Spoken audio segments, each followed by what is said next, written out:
आज की कक्षा में हम महाकवि बिहारी के बारे में पढ़ेंगे। नेट जेआरएफ या अन्य विभिन्न परीक्षाओं में जो सवाल पूछे जाते हैं, उसमें कुछ कथन पूछे जाते हैं। आचार्य रामचंद्र शुक्ल, डॉक्टर नगेंद्र, डॉक्टर गणपति चंद्र गुप्त और रामस्वरूप चतुर्वेदी, इन्हीं के कथनों के आधार पर यह कक्षा आधारित है। यह इन सभी पुस्तकों से संकलित हैं। आपको पुस्तक खरीदने की आवश्यकता नहीं होगी, आप इसी से पढ़ सकते हैं। महाकवि बिहारी को साहित्य जगत का प्रत्येक विद्यार्थी भली प्रकार जानता है।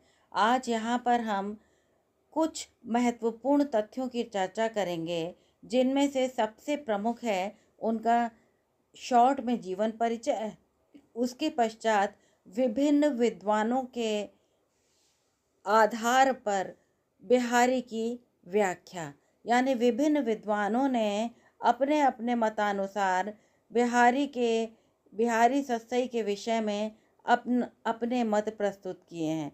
उदाहरण के लिए आचार्य रामचंद्र शुक्ल, डॉक्टर नगेंद्र, रामस्वरूप चतुर्वेदी और इसके अतिरिक्त अन्य विद्वानों के मत भी यहाँ पर लिए गए हैं। ये सभी मत एक ही स्थान पर संकलित हैं, इसलिए परीक्षा की दृष्टि से बहुत उपयोगी हैं। अब हम बिहारी का शॉर्ट में परिचय आरंभ करते हैं। रीति सिद्ध कवि बिहारी रीति काल के प्रसिद्ध कवि थे। बिहारी लाल के दोहों का संकलन सत्सई में आज भी रसिकों का काव्यहार है।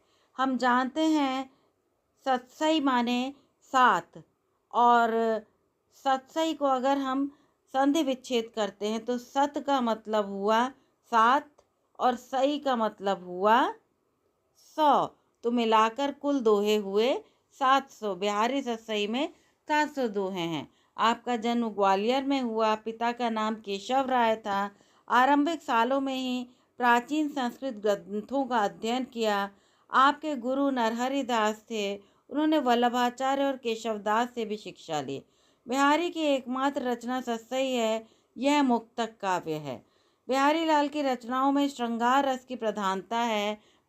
आपके दोहों में नीति, भक्ति और श्रृंगार से जुड़े विषयों का उल्लेख है। बिहारी के दोहों को आधार बनाकर कई कवियों ने कवित्त, छप्पय, सवैया जैसे छंदों की रचना की है। बिहारी लाल के दोहों पर कई टीकाएं लिखी गई हैं। बिहारी के संबंध में आचार्य रामचंद्र शुक्ल के प्रमुख कथन इस प्रकार हैं। बिहारी के बहुत से दोहे आर्य सप्तशती और गाथा सप्तशती की छाया लेकर बने हैं। इस बात को पंडित पद्म सिंह शर्मा ने विस्तार से दिखाया है। इस बात पर के साथ ही उन्होंने ये भी स्पष्ट किया है कि बिहारी ने गृहीत भावों को अपनी प्रतिभा के बल से किस प्रकार एक स्वतंत्र और कहीं कहीं अधिक सुंदर रूप दे दिया है। इसमें बिहारी सत्सई में रस के ऐसे छींटे पड़ते हैं कि हृदय कलिका थोड़ी देर के लिए खिल उठती है। आचार्य शुक्ल, बिहारी की भाषा चलती होने पर भी साहित्यिक है। वाक्य रचना व्यवस्थित है और शब्दों के रूप का व्यवहार निश्चित प्रणाली पर किया जाता है। भूषण और देव ने शब्दों का बहुत अंग भंग किया है और कहीं कहीं गणंत शब्दों का व्यवहार किया है। बिहारी की भाषा इस दोष से बहुत कुछ मुक्त है।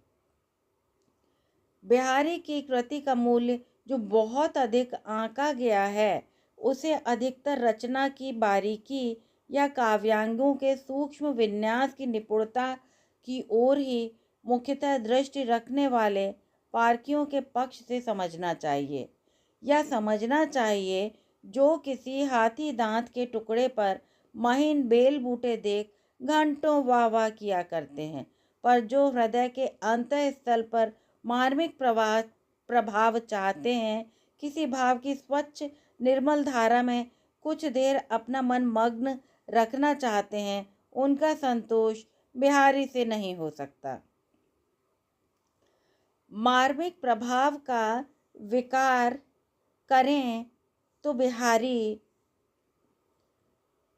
के दोहों पर नहीं पड़ता। पद्माकर के कवित्त सवैयों का सा गूंजने वाला प्रभाव बिहारी के दोहों का नहीं पड़ता। दूसरी बात यह है कि भावों का बहुत उत्कृष्ट और उदात्त स्वरूप बिहारी में नहीं मिला करता।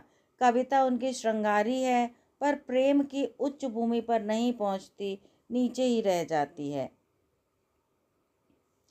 जिस कवि में कल्पना की समाहार शक्ति के साथ भाषा की समास शक्ति जितनी अधिक होगी, उतनी ही वह मुक्तक रचना में सफल होगा।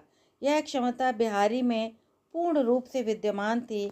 इसी से वे दोहे जैसे छोटे छंद में इतना रस भर सके हैं। श्रृंगार रस के ग्रंथों में जितनी ख्याति और जितना मान बिहारी सस्सई का हुआ है, उतना किसी का नहीं। इनका एक एक दोहा हिंदी साहित्य में एक रत्न माना जाता है। बिहारी सस्सई ग्रंथ उनकी इतनी बड़ी कीर्ति का आधार है। वस्तुतः किसी कवि का यश उसकी रचनाओं के परिमाण से नहीं होता, गुण के हिसाब से होता है। यानी रचना यद्यपि आपकी एक ही है, लेकिन उसका गुण अनगिनत है। बिहारी पर 50 टीकाएं रची गई हैं। उन टीकाओं में 4-5 टीकाएं तो बहुत प्रसिद्ध हैं। कृष्ण कवि की टीका जो कवित्व में है, हरिप्रकाश टीका, लल्लू लाल की लाल चंद्रिका, सरदार कवि की टीका और सूरती मिश्र की टीका बहुत प्रसिद्ध है। बिहारी के संबंध में राम स्वरूप चतुर्वेदी जी के कथन उनकी पुस्तक से उद्धृत किए गए हैं। बिहारी में रीतिकालीन भंगिमाएं बहुत अच्छी तरह से देखी जा सकती हैं। शब्दों की तराश पर विशेष बल है, जिसे 2 रूपों में कवि ने बनाया है। बिहारी को रीतिकालीन काव्य भाषा का प्रतिनिधि स्रष्टा कहा जा सकता है। बिहारी की नायिका शास्त्रीय ग्रंथों से बाहर अपनी सज्जा, बोली बानी और चेष्टाओं में ठेठ ब्रज युवती है। राधा कृष्ण की भक्ति और श्रृंगार की जीवंत परंपरा बिहारी के माथुर चतुर्वेदी संस्कार के साथ बड़े सहज भाव से मिल गई है, जिसके फलस्वरूप उनके काव्य में एक काव्यशास्त्रीय अभिप्रायों की श्रृंखला है और दूसरी ओर ब्रज की स्वच्छंद और रसमय जीवन पद्धति है। बिहारी के संदर्भ में डॉक्टर नगेंद्र का कथन, आंतरिक भावों से प्रेरित शारीरिक चेष्टाओं तथा विभिन्न कार्यकलाप का चित्रण बिहारी इस प्रकार करते हैं कि वो मानस पटल पर सदा के लिए अमिट हो जाता है।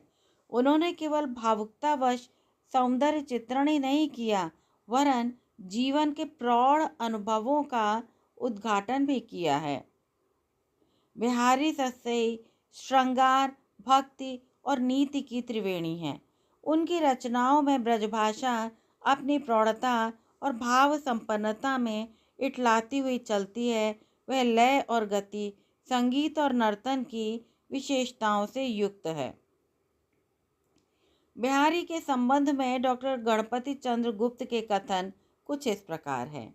यदि सत्सई के आधार तत्कालीन समाज की कल्पना की जाए, तो ऐसा प्रतीत होगा कि नैतिकता, पवित्रता एवं आदर्शवादिता का तो मानो उस युग में लवलेश भी नहीं रह गया था।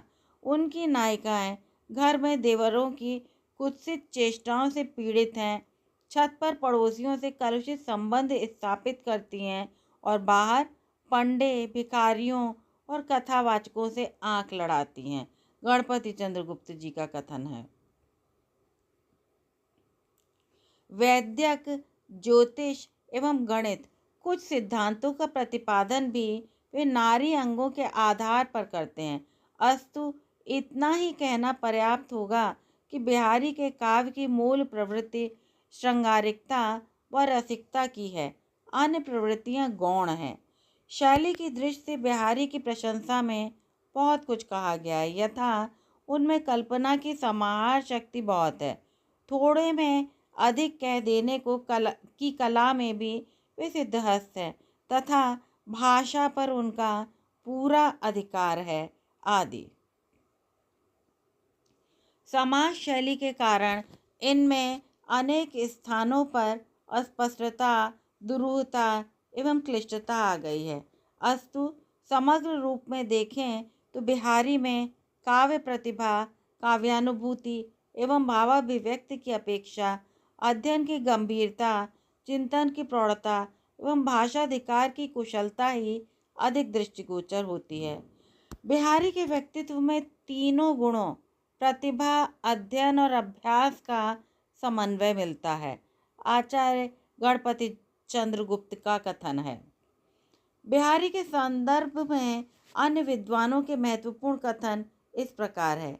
मिश्र बंधुओं ने देव बड़े की बिहारी बहस में बिहारी को कवि ही नहीं माना है, इम्पोर्टेंट है, बल्कि मैं तो कहूँगी मोस्ट इम्पॉर्टेंट है।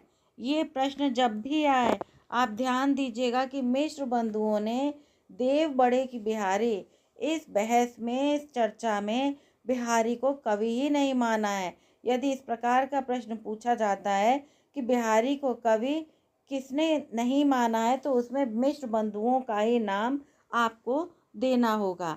बिहारी की ऊहात्मक उक्तियों पर फारसी का प्रभाव माना जाता है। रीतिकाल के सबसे अधिक लोकप्रिय कवि बिहारी हैं, हजारी प्रसाद द्विवेदी का मानना है। बिहारी सतसई शक्कर की रोटी है, पद्म सिंह शर्मा। बिहारी सतसई रसिकों का घर है, हजारी प्रसाद द्विवेदी।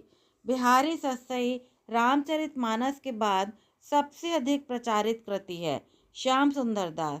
बिहारी मुक्तक साहित्य के बेजोड़ कवि हैं, विश्वनाथ सिंह। बिहारी दोहों के बादशाह हैं, बलदेव उपाध्याय। बिहारी हिंदी के चौथे रत्न हैं, लाला भगवान दीन। यदि सूर सूर तुलसी ससी उडगन केशव दास हैं, तो बिहारी पीयूष वर्षी मेघ हैं, राधा चरण गोस्वामी। इस छोटे से ग्रंथ में इस कवि रत्न ने मानो समुद्र कूजे में बंद कर दिया है। मिश्र बंधु। बिहारी के संबंध में अन्य महत्वपूर्ण तथ्य। आचार्य रामचंद्र शुक्ल ने बिहारी लाल को रसवादी माना है, जबकि डॉक्टर नगेंद्र ने ध्वनिवादी स्वीकार किया है। बिहारी लाल की एकमात्र रचना बिहारी सतसई दोहा छंद में रचित है। इसकी भाषा परिनिष्ठित साहित्यिक ब्रजभाषा है।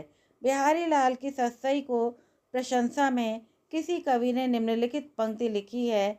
सतसैया के दोहरे जो नावक के तीर, देखन में छोटे लगें, बेधें सकल शरीर।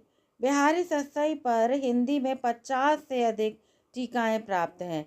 बिहारी लाल के पुत्र कृष्णलाल कवि ने बिहारी सतसई को की टीका सर्वप्रथम सवैया छंद में ब्रजभाषा में लिखी थी।